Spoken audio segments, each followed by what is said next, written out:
और अब देखते हैं कि आज के इतिहास में क्या लिखा है। वर्ष 1901 में आज ही के दिन देश के महान शिक्षाविद, वकील और राजनेता डॉक्टर श्यामा प्रसाद मुखर्जी का जन्म हुआ था। श्यामा प्रसाद मुखर्जी सिर्फ 33 वर्ष की उम्र में यूनिवर्सिटी ऑफ कलकत्ता के सबसे कम उम्र के वाइस चांसलर बन गए थे।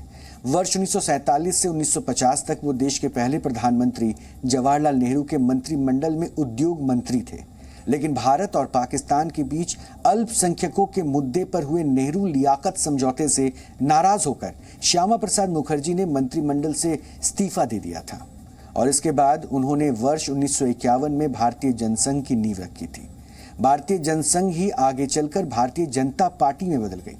श्यामा प्रसाद मुखर्जी जम्मू कश्मीर में 2 निशान, 2 विधान और 2 प्रधान के विरोध में थे और इसी का विरोध करते हुए वो वर्ष 1953 में कश्मीर गए थे। तब कश्मीर जाने के लिए एक विशेष परमिट लेना होता था, लेकिन श्यामा प्रसाद मुखर्जी इस व्यवस्था के विरोध में थे और इसी दौरान उन्हें गिरफ्तार कर लिया गया और हिरासत में रहते हुए ही 23 जून 1953 को रहस्यमयी परिस्थितियों में उनकी मृत्यु हो गई थी। वर्ष 1986 में आज ही के दिन स्वतंत्रता सेनानी और राजनेता जगजीवन राम का निधन हुआ था।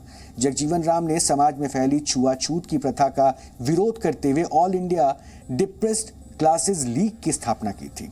वर्ष 1946 में जवाहरलाल नेहरू की अंतरिम सरकार में जगजीवन राम सबसे कम उम्र के कैबिनेट मंत्री थे, तब उन्हें श्रम मंत्रालय दिया गया था।